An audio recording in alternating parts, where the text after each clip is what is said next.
Hi guys, I'm here with Travis Campbell. We are here to be touring the auditorium, sharing facts and about the history of this building. So a little bit about yourself, Travis. My name is Travis Campbell. I am the director of the Haskell Cultural Center and Museum. Just reopened after being closed for 4 years, so it's very exciting. We're here in my favorite building on campus, the Auditorium. Yay, I'm excited. Thank you. The Auditorium was built in 1933 and is a combination of brick and limestone. And it's really interesting because this is the only Art Deco building on campus. Okay, what's Art Deco? Okay, like the architectural style, yeah. Okay. So you'll notice that a lot in the exterior finishes on the facade of the building, as well as these phenomenal light fixtures here. These are original to the building. So these are from 1933 and they're still in perfect working order. Yeah. And it's amazing that they have been preserved for 90 years and have not been lost to some renovation. Wow, 90 years? Yeah, isn't that crazy? Wow. One of the first things you notice when you come in this building is this huge Carrera marble sculpture. And this is Conrad in Mourning by Alan Hauser. He was an Apache artist. And this was commissioned by the Haskell Alumni Association in 1947 as a World War II memorial. Also notable here in the auditorium lobby are the murals by Franklin Gritz. Franklin Gritz was a Cherokee artist who came here to Haskell as a commercial arts instructor following World War II and transitioned to being fine arts. Okay, so here we are in the main part of the auditorium. Tell us a little bit about this. I think this is probably one of the most unique and interesting spaces on campus, in particular because of the ornate woodwork and painting in here. I think the woodwork and painting in this part of the building is particularly interesting and probably makes this one of the most unique places on campus.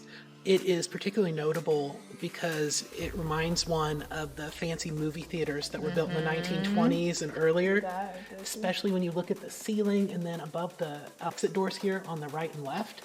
Amazing the amount of detail that went into this space, especially for being in the height of the Great Depression, that a government agency was putting together a building like this and decorating it like this. A lot has changed in here since that point, which is also rare in a government building from that time. The main upgrades that have been made since that time is the seats have been replaced fairly recently.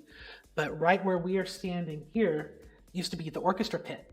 Okay. And then at some point, they decided to extend the stage and built this platform here to cover the old orchestra pit. No, I like that because I've been in here multiple times, but this is like my first time being able to appreciate it. Oh, yeah. Because I just thought it was just like an older building, darker and just more traditional, but like hearing all those beautiful information, I'm like, okay, that makes me appreciate this place way more. Really fascinating space. Let's see, I'll move over here, I'll show you. Wow. Isn't that crazy? That is the entrance to the old orchestra pit. After 1947, an electric Hammond organ was installed in this building, and so it sat here in the orchestra pit as well. Those were removed in the 1970s, unfortunately, so we don't have the organ anymore, but the old orchestra pit does kind of exist here. Mm-hmm. So there was like performances and stuff that obviously were going on here. Absolutely. Okay. Absolutely. You know if those were by natives or? Yeah. We had a lot of visiting artists come through here, and then the Thunderbird Theater, of course, was very active in this space. Mm-hmm. Yeah, it's a whole area back there. And you can kind of see the detail at the bottom of the stage, too. And unfortunately, that's been covered up for 50 years now. This is a podium? Huh? Yep, this is the old podium. And who spoke at this? Senator Bobby Kennedy, who was President Kennedy's brother. Okay. And he spoke at this podium here from Haskell Auditorium during his visit to campus in 1968. As far as we still have it, too. That's amazing. I stuck signs on here because I'm like, do not get rid of this. Wow, you stuck the signs on. Yeah, I did that when I was a student. I was like, wow. Do not get rid of these. That's so cool that you made this. Oh, yeah. So this is even like its own artifact that you made this how many years ago? Probably close to 10 years ago. Wow, look at that, see? But I was deathly afraid that they were going to throw it out. Because around here, that kind of happens and then we regret it later. So, no, historical preservation on this campus is so important. And this goes beyond Haskell history to American history and tribal history as well. Good for you for doing what you need to do to preserve it. It's still here. Good job. Oh, thank you. Appreciate it. One of the best views in this building is the view from the stage here. And it's really phenomenal because you can see all the detail of this space. And unfortunately, I don't think a lot of people get to experience it from this angle unless they are up here for graduation or giving a speech. Almost when you round that corner and you kind of see into the auditorium for the first time from the stairs.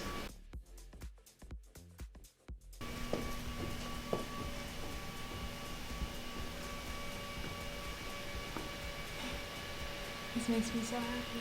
Isn't this neat? Because when I first came here, I was like, whoa, but I didn't have anyone to express the whoa to. Oh, yeah. And so I just like looked at it as like it was normal, like everyone else did. Well, it's unfortunate the balcony is closed off right now. I know! Because anything that goes on in here, I prefer to watch from up here. Yes! I would sneak up here and watch because it's so much nicer. My favorite thing up here is honestly the slope of the ceiling towards the lights. Mm-hmm. I think that is so... Wow, I didn't even see that is such a fascinating that. detail. I hadn't noticed it until just now when we came up here. Wow, see, you notice more things the more you come up here. Constantly. Yeah. Constantly. I love the view of the stage from here, and I love that you have the closer view of the paintwork up here. It's really fascinating, the perspective that just being up here gives you. Was there any popcorn that was sold here? They did sell concessions in the lobby of the auditorium, but what was unfortunate is that there is no actual concession stand here. And maybe that's a good thing because it would have been gutted and renovated how many times between 1933 and 2023. Had our plays and performances in here. Graduations. Miss Haskell and Haskell Brave pageant is held here every year. President's inaugurations have been held here. Just all kinds of really interesting events and speakers have graced our stage. So the similarities to a movie theater don't stop at the actual auditorium itself. We even have the old film projector still up here. What year? Probably 1950s or 60s. It doesn't look like it has an actual year on it. And just this big... Yeah, right. These are the actual film projectors here on either side. Oh, okay, it's the whole thing. Yep, it's two units for the projector. To film one, or to showcase one film. Yeah, so you can have two reels at the same time, so you just switch between them. So that gives you time to... You'd load your first reel and your second reel. But between your second and your third, you'd have time to switch out your reels. Oh, because they had they'll take it out and put it in. Yeah, so you actually have to put it in and feed it through the canisters. And it's crazy. Wow. But that had its own complications that time. Oh yeah, like these over here. Oh yeah. Yeah, a couple of old film reels are still there. Wow. This whole place is just a whole artifact. Isn't it neat? Wires. Yeah, this one's even older. Someone put it in a window case. I mean, you could, yeah. This whole thing. And that's just modern. And they just keep all this stuff kind of running in a way? Yeah, that's just the modern equipment. Okay.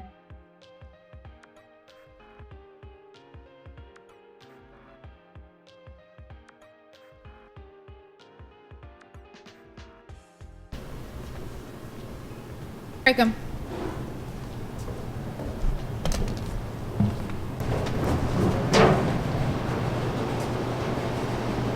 Wow.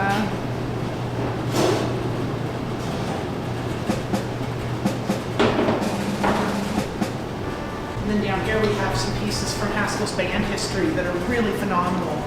For example, this drum right here from the Haskell Indian Junior College Band. The JUCO. Huh?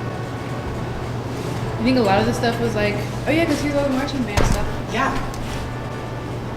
Back when we had a marching band and a football team. Yeah, along with it. Everything. In fact, Haskell was well known for our band in the early 20th century when they gave performances at the World's Fair in St. Louis and Chicago.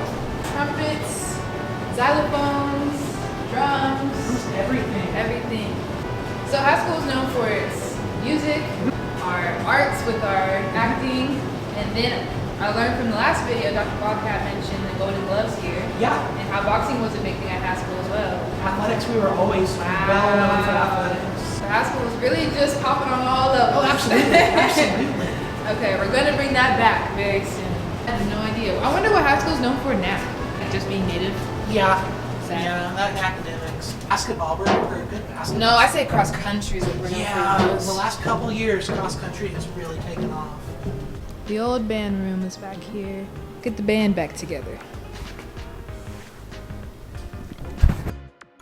And then this is a part of the building even fewer people get to see, is the basement where the dressing rooms are.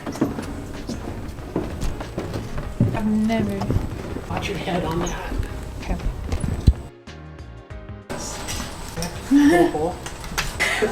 It's not a mouse hole, obviously, but I just love that somebody did that. Nice. That's so funny. This is the women's dressing room here. And very recently, I think it was last year, they just finished renovating the bathrooms. Oh my gosh. Wow, it's so these nice. are the auditorium basement bathrooms. And these are probably, I think, the nicest bathrooms on campus. Automatic. Oh yeah, everything is brand new. The plan is to eventually get these dressing rooms renovated and usable. But for right now, just having those modern bathrooms has made a huge difference for events that have been held here in the auditorium. I know they just had a theater class to just start this semester actually, so maybe that could be the beginning of I hope so. the auditorium opening up more. I hope so. Renovation. Anything else down here? No, just another dressing room. It's the same as this one. More dressing rooms down there. Dressing room's in the boiler room where he's working. Okay, thank you so much for showing us the auditorium. We saw the band room, we've seen the very detailed architecture of this building. We learned more about the history, what used to go on in here, the plays, the orchestra. So all that you showed us and all that isn't here anymore, what would you like to see for the future of this building? I would love to see a restoration of the murals here in the lobby. I would love to see the dressing rooms renovated and just more life and activity to the space that I feel is largely underutilized in our campus. Absolutely, yeah. I agree. We definitely have to restore, even build upon more of what used to be here. Thank you so much. Thank you, Lauren. If you ever want to know more, you should visit the Cultural Center. Absolutely. Across the street from Haskell. Subscribe for more videos. We're going to be doing a lot more tours, like I said. And like this video, share it with your friends and anyone that might think about going to Haskell to visit all these different buildings. And thank you guys so much for watching. Bye. Bye. Yay! That was good.